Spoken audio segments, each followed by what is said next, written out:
আসসালামু আলাইকুম viewers, lima easy কেয়ারের পক্ষ থেকে আপনাদের সবাইকে স্বাগতম। আজ আমি আপনাদের সাথে শেয়ার করব কিভাবে ব্যথামুক্ত সন্তান প্রসব করানো হয়।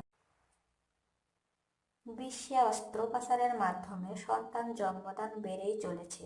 বিশ্ব স্বাস্থ্য সংস্থার তথ্য অনুযায়ী 1996 সালে যুক্তরাষ্ট্রে অস্ত্রোপচারের মাধ্যমে সন্তান জন্মদানের হার ছিল 20.7%, যা 2014 সালে 32.2%-এ দাঁড়ায়। জাপান, অস্ট্রেলিয়ার মতো উন্নত দেশেও প্রায় একই রকম অনুপাতে বেড়েছে। বাংলাদেশের হিসেবে বর্তমান এই হার প্রায় 33%। সন্তান প্রসবের ক্ষেত্রে অস্ত্রোপচারের অস্বাভাবিক হার বৃদ্ধির পিছনে মায়ের সার্বিক অবস্থা, সামাজিক অবস্থান, সেবাদানকারী ও চিকিৎসার অপ্রতুলতা, আইন ইত্যাদি যুক্ত। হবু মায়েদের সন্তান প্রসবে অতিরিক্ত ব্যথা ভীতি একটি বড় কারণ। প্রসব ব্যথার তীব্রতা এত বেশি যে এতে শারীরিক ও মানসিক ভীতির সঞ্চার হয়। প্রথম সন্তানের বেলায় এই ভয় আরও বেশি কাজ করে। ব্যথামুক্ত স্বাভাবিক প্রসব বিভিন্ন পদ্ধতিতে করা যায়। এর মধ্যে এপিডুরাল পদ্ধতি অন্যতম। এতে সবকিছুই স্বাভাবিক প্রক্রিয়ায় রেখে সন্তান প্রসব করানো হয়। কোনো অস্ত্রোপচারের দরকার পড়ে না। তবে অন্যান্য স্বাভাবিক প্রসবে মায়ের যে ব্যথা বা লেবার ব্যথা হয়, এখানে সেই ব্যথা হবে না। এক্ষেত্রে বড় ভূমিকা রাখেন অবেদনবিদ। অস্ত্রোপচারের সময় রোগীকে সংজ্ঞাহীন করেন যে চিকিৎসক। অবেদনবিদ চিকিৎসক এক্ষেত্রে কোমরে একটি ইনজেকশন দেন, যার ফলে রোগী কোনো ধরনের ব্যথা অনুভব করেন না। কিন্তু তাতে শিশুর মাথা স্বাভাবিকভাবে নিচে নামা, স্বাভাবিকভাবে প্রসব হওয়ার ক্ষেত্রে কোনো জটিলতার সৃষ্টি হয় না।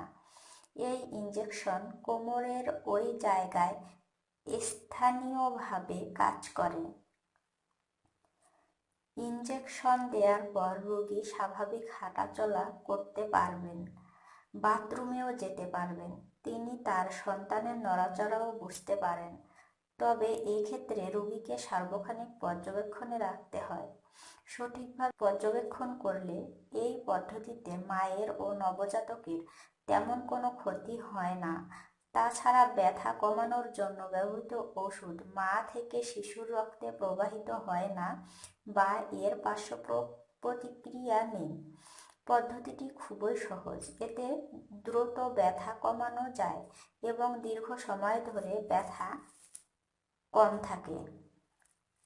প্রয়োজনে অস্ত্রোপচার লাগলে দ্রুত অবশ করার ব্যবস্থাও করা সম্ভব। এভাবে স্বাভাবিক প্রসবের পর তাৎক্ষণিক নবজাতকের বুকের দুধ খাওয়ানো যায়।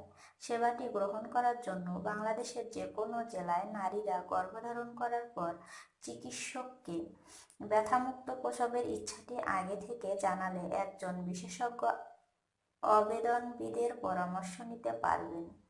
বিশেষজ্ঞ অবেদনবিদ ছাড়াও মায়ের গর্ভে শিশুর শারীরিক অবস্থা পর্যবেক্ষণ করার জন্য যন্ত্রপাতি ও সুবিধাদি থাকা প্রয়োজন। বর্তমান দেশে প্রতিটি জেলার বিশেষজ্ঞ প্রসূতি চিকিৎসক ও স্নাতকোত্তর ডিগ্রিধারী অবেদনবিদ চিকিৎসক রয়েছেন। প্রয়োজনীয় পর্যবেক্ষণ সেবা ও যন্ত্রপাতি সরবরাহ করলে সরকারি সব সদর হাসপাতালে এই সেবা চালু করা সম্ভব। ভিউয়ার্স, ভিডিওটি যদি আপনাদের ভালো লেগে থাকে তাহলে লাইক, কমেন্ট এবং শেয়ার করুন।